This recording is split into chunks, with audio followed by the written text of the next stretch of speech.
ನಮ್ಮ ಮನೇಲಿ ಈ ಪುಟಾಣಿಗಳೆರಡು ನೋಡಿ ಎಷ್ಟು ಚಂದ ಸ್ವೀಟ್ ತಿಂತಾ ಇದ್ದಾವೆ ಇಂಡಿವಿಜುವಲ್ ಆಗಿ. ನಿಮ್ಮ ಮನೇಲಿ ಕೂಡ ನಿಮ್ಮ ಮಕ್ಳು ಇದೇ ಥರ ತಿನ್ಬೇಕಂತ ಅನ್ಕೊಳ್ತಾ ಇದ್ದೀರಾ? ಸೊ ಹಾಗಾದರೆ ನೀವು ಈ ವಿಡಿಯೋ ಖಂಡಿತ ಎಂಡ್ವರೆಗೂ ನೋಡಲೇಬೇಕು. ಅದೇನಂತೀರಾ, ಇದು ಬೇಸನ್ ಲಡ್ಡು.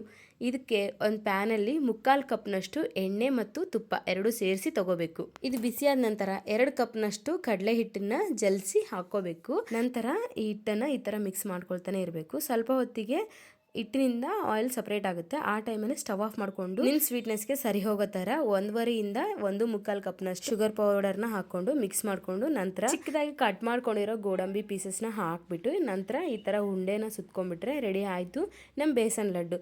ಇದು ಚಿಕ್ಕ ಮಕ್ಕಳಿಂದ ಹಿಡಿದು ದೊಡ್ಡವ್ರವರೆಗೂ ತುಂಬ ಇಷ್ಟಪಟ್ಟು ತಿಂತಾರೆ. ಅಷ್ಟೇ ಯಾಕೆ, ನಮ್ಮ ಮನೇಲಿ ಎಲ್ಲರಿಗೂ ಇಷ್ಟ ಆಯಿತು ಈ ಸ್ವೀಟು.